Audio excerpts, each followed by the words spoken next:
Hello everyone and welcome to this episode of Ascension Teachings. I'm your host Peter Maxwell Slattery, and today we've got John Vivanco, who's a professional remote viewer of 20 years with us. So John, thank you for being on, mate. I appreciate it. So do you want to just give everyone just a brief overview of how you got into remote viewing, and then I want to go into some of the capabilities and things that we as humans can do that seem, I guess, paranormal, but you know, with what you've done, it shows that there's a high percentage of being accurate with what we can do with our ESP, I guess, abilities. Right. Yeah, things like that. Yeah. Well, you know, remote viewing for me is an inner journey as opposed to an outer one. I mean, with remote viewing, we get information on things that are seemingly outside, but it's actually happening inside of us. And there is this connection that you make internally, and begin to realize that the only way that you can actually remote view is through yourself, and that means you are one with whatever you view. So my background though comes from Zen. Ultimately, you know, I spent about 6 years or so living in a Zen center when I was doing remote viewing, when I was actually working in a think tank. I was able to do that. I was able to live at a Zen center. And you were remote viewing at the same time? And remote view professionally? and professionally at the same time, because this was a lay center. It's what we call a lay Zen center.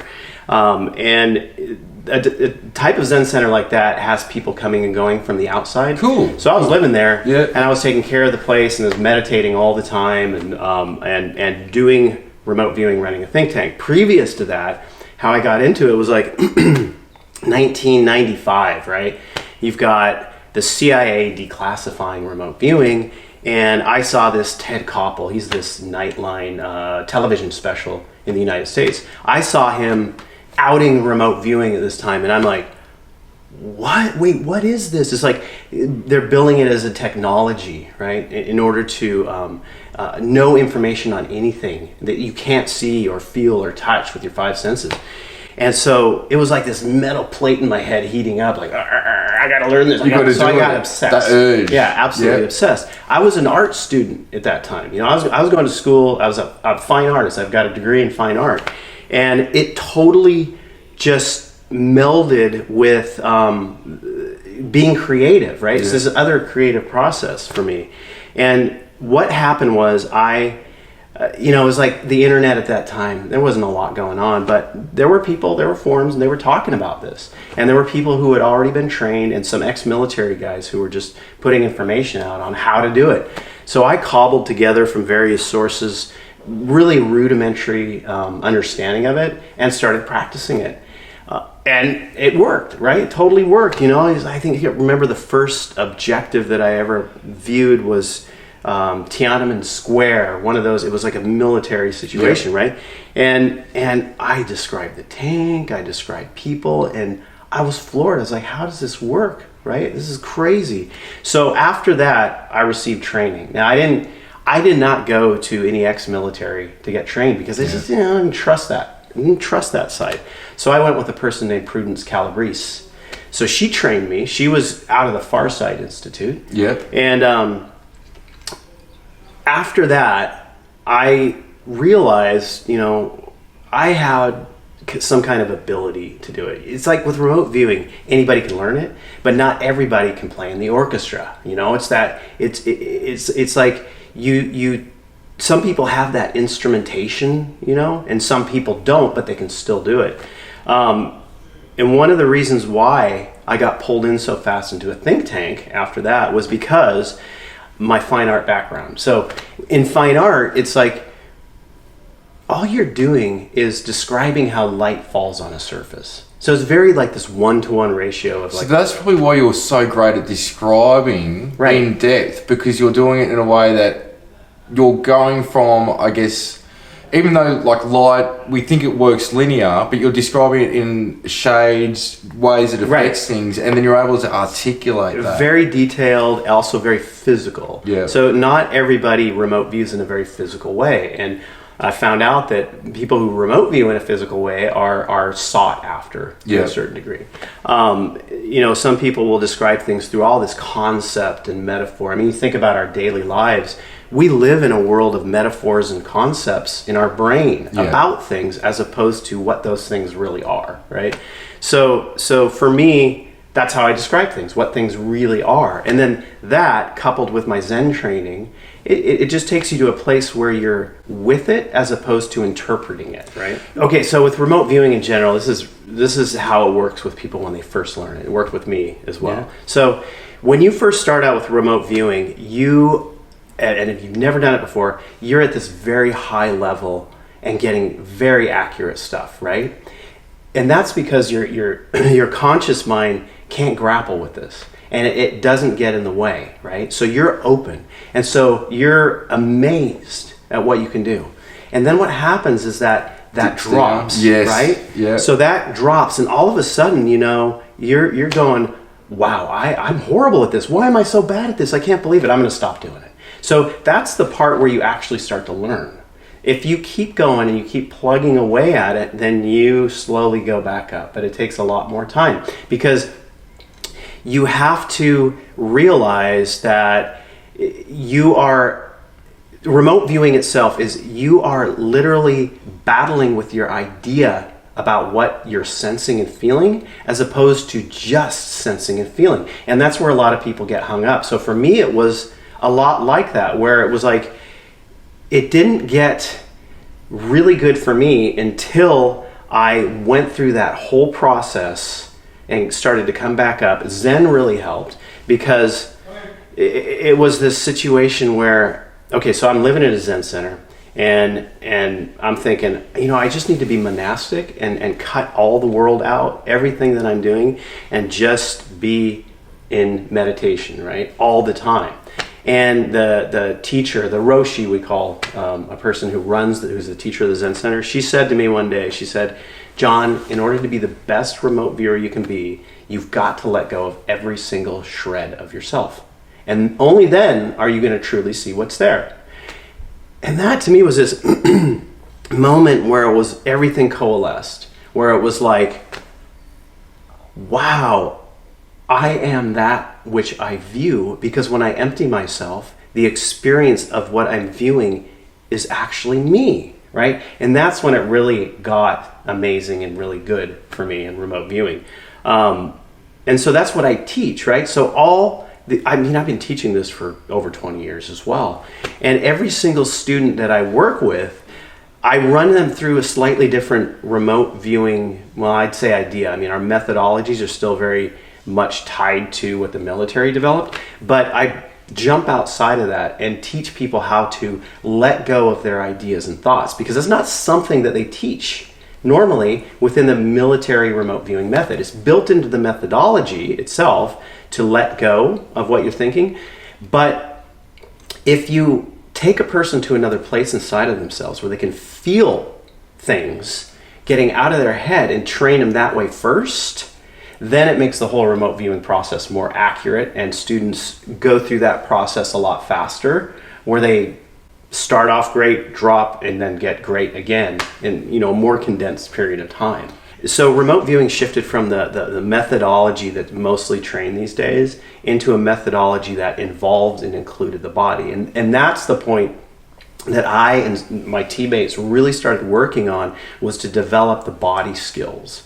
And that makes it much, much more clear because you get out of the brain, right? You get out of this interpretive process that we're so addicted to, right? And just go into plain sensation. And don't worry about having to interpret it, right? We just let it flow, let it be what it is, write it down, and move on, letting go of any ideas. And see, this is where it gets very Zen, right? Yeah. It's like, in remote viewing, if you have an idea about what you think it is, a high-level concept, this is like, I think this is the Hindenburg disaster. It's like because of, something silvery, something expanding, like gaseous and red and orange, and I'm feeling heat. So those are basic descriptors. And we stay in that zone with remote viewing, but what happens is that our brain will make quick interpretations and go, oh, it's probably the Hindenburg disaster. You never rely on that stuff. Yeah. So you dump it, you let go of it. So it's this continual process of getting this basic information and then trying not to come to conclusions, but it happens so fast you can't stop it, and you just drop it off to the side. But a lot of people, especially when they're learning, get stuck in that zone of what they think it is, and then they start building off this imaginary, we call it analytic overlay, imaginary thing that they're getting, which is 99.9% wrong, right? Yeah. And so what the body does, so when you get into that zone of thinking you know what it is, when you go and just feel the sensations happening in your body, just going down inside, then you begin to release. You begin to release the ideas. And that's the process of it. And it's a very Zen-like process, because when you're sitting on the cushion, you're in the process of letting go of yourself, right? You're who you think you are, why you're even sitting there on the cushion, even if you're being pissed off sitting on the cushion, I want to do other things, this and that. You're continually in a process of letting go so you can truly see what's there inside of yourself and reach enlightenment or whatever your goal is. You even have to let go of enlightenment in order to reach enlightenment. And so remote viewing is the same thing. It's exactly the same practice. What's some of the stuff that I guess is shown super abilities that we've got and stuff that you've seen from otherworldly beings? Like what's, some of the weird and wonderful things you've seen and experienced? Man, now this is where it gets really interesting. So I was the first viewer in on these lights. And when I was viewing it, I was blind. I mean, we always work blind. I never know what I'm going to view beforehand. I just go through the methodology that I know. And I was getting these alien beings, right? I was like, they were in these sort of pod things, and they were coming through the atmosphere, getting really hot, and hitting this like jungle floor and like embedding into the ground. And there was also these spirals happening in the sky, and these things were like they were like three-dimensional. They can move themselves into 3 dimensions, but they were mostly existing in a fourth dimensional zone, right? And when I was doing the session, I was getting this sensation like they're coming. I just kept writing over and over again, they're coming, they're here. And I'm going, oh man, these things are seeing me. They're like starting to interact with me in the session. And like their consciousness was focused at me, and they had a very acerbic intelligence to them. And I'm like, well, man, this is getting weird. So I just pulled back on the session, and I'm thinking, these things might come visit me, right? So it's not like that long after I'm at my house, and I'm living in Orange County, California at that time, and I got really tired one night, and then I see this sort of like explosion of lights in the hallway, these flashes. I'm like, I don't really care. I just want to go to sleep. So I pass out, and I'm asleep. It's like literally almost right after I go to sleep. All of a sudden I'm in this weird, super lucid dreamlike state, and I'm in this space capsule outside of our atmosphere, and I'm stuck there. And I'm like, how do I get out of this situation? It's like this sort of like old, like wired up with these big like analog buttons space capsule, and I'm like, I've got to like communicate with my remote viewers through telepathy on the ground to call for help for me to get me out of the situation. So as I am like in this situation and trying to telepathically connect with my viewers that I need help, I see and hear in my head, we're here and we're here to help. I didn't even have to connect with my viewers. And this sort of like huge bubble, and this is crazy stuff, bubblegum like brain type thing. It's like, it looks like bubblegum, some chewed up wad of bubblegum is coming towards me and floating. Like, and at that moment, I'm feeling like on my shoulder, like physically, like as I'm laying there in bed. Yeah. So I'm like, I wake up, I sit up. And what was there? And there's this, so there's this thing. It's about this tall. It's got a head shaped like that, right? It looked like, like a hammerhead shark. Yeah. Okay? Yeah. Right. So it looks like this. It's about that big. It's got like 2 little eyes on either end of this head. And it's got this sort of like translucent nose. It's all brown. It's like kind of mottled, like light brown to dark brown, and underneath the football, right? There's all these bumps. It's like all weird and bumpy, and then below that, it didn't have like arms and legs like we do. It was like this spindly, almost tentacle-y type thing that went to the ground. And I'm sitting there and I'm starting to freak out. Like I'm backing up into the corner on my bed, and I'm starting to like, Like, what is this? Yeah, what's going on? And as I'm doing that, it shoots into my head. It says, "Stop what you're doing. It's like you're throwing bricks at me." This emotional reaction. Your reaction, yeah, was like freaking, like hurting it. Yeah. And so I calmed down, and it said, "We're from the signal. We're here to help you, and we want you to help us." So what was the signal? the signal was what we called the project, because what we found out was that these things were coming from an area in the universe that is composed of like dark matter, and it is beginning to collapse. So these things launched themselves out of the area through a signal, like a radio signal. Yeah, all right, I get that. And that's how they've come into our frequency? That's how they came into our frequency. Okay, so these things came through a signal. Arecibo radio telescope picked up on this signal, and they it's like they're fourth dimensional but three dimensional, right? So they were able to travel through something physical and yet not be physical at the same time, because the signal is not this physical thing. They've gone non-physical to travel, but then they pop out in their physical. But they still also have the non-physical aspect. So even though this thing showed up like that, like as this physical thing, when it left, it just exploded into sparks, right? And then after that, so I'm like, I don't know what to do with this. I really don't. I mean, I know they're from that project we did, and I don't like know if I really want to connect with them. You know, I'm feeling a little nervous about it all. Well, then it happens to another viewer on the team, right? So then I'm like, okay, well, we have something going on, right? So at that point, I started connecting with them. Did it articulate to you or communicate how or why it thought you could help it? Yeah. Okay. And this was nuts. I thought it was absolutely nuts at the beginning here.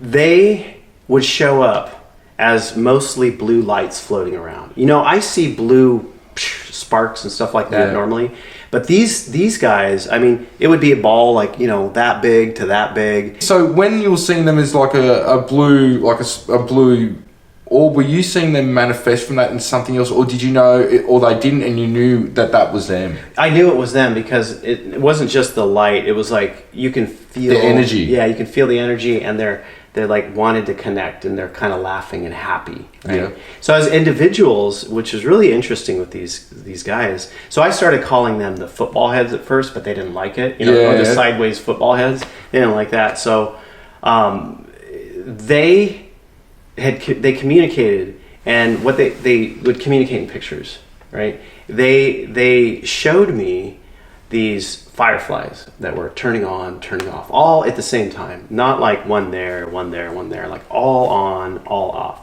And they gave me the feeling of danger, like death. And I'm like, fireflies? They're like asking me to help. They're saying, we need help, and showing me these fireflies. I'm like, the fireflies? Fireflies are in danger? Yeah. Jimmy fell in the well? It's like you're what? trying to interpret what they're trying to tell you. I'm like, this can't be. It's like fireflies are everywhere, right? And they can't be in danger.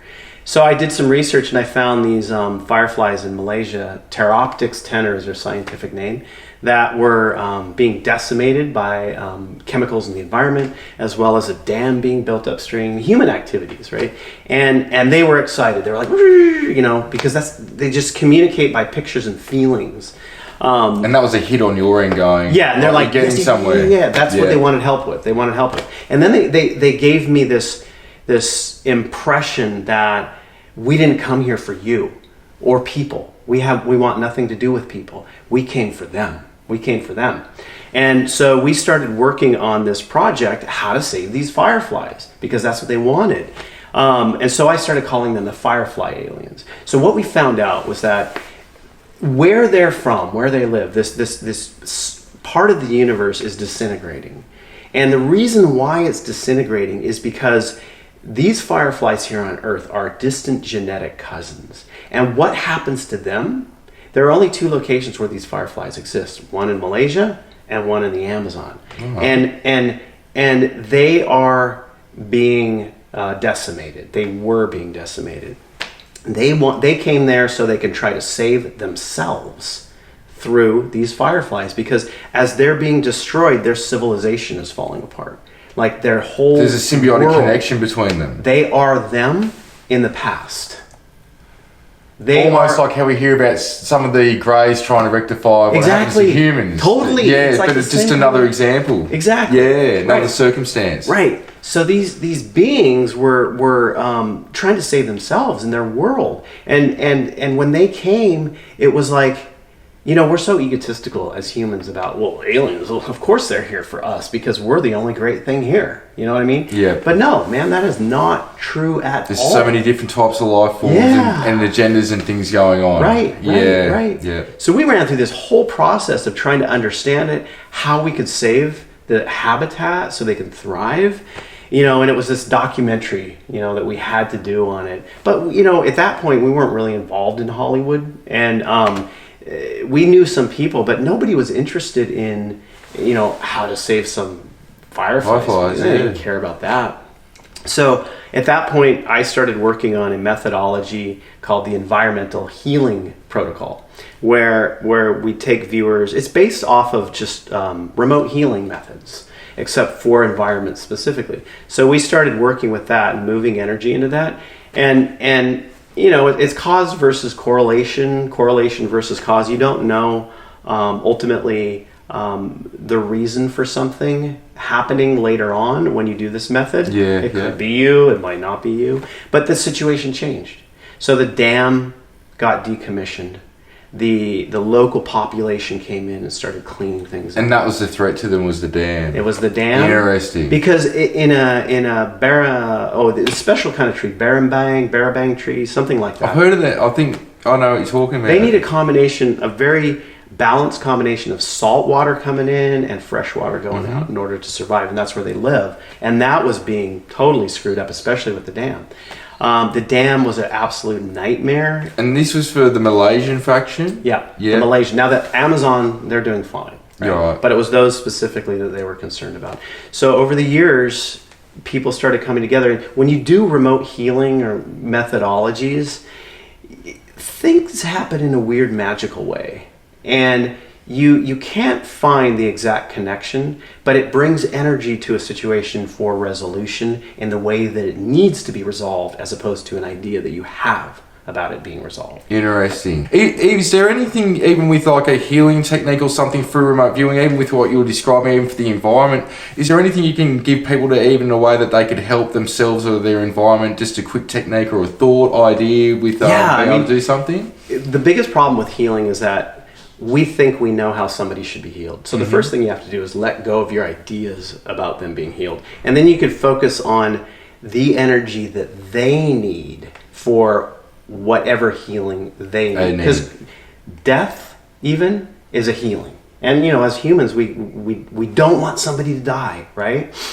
But that's a judgment we make, and it might be their healing to die. So you have to let go of all your conceptions first, and that's a process in and of itself. And I would suggest this for anybody who is beginning remote viewing, is to do a lot of meditation, because it is a process of learning how to let go ultimately, and that can be your anchor. You want to learn remote viewing? It's so easy. It's really easy. All you have to do is type in on a search engine on the internet remote viewing targets, and you'll get an 8-digit number or a 4-digit number. All you need to do is take that number, write it down, and do a very fast squiggle. Then start feeling the squiggle. Start probing it with your pen and writing down very basic sensations that you're having, or quick things that are coming to you on what that squiggle represents. Cool. And that's an excellent way to begin the practice of it. Definitely. No, that's a good tip. Really good tip. Well, thank you for watching this episode, John. Thanks for joining us, and keep an eye out for the next episode. Thank you.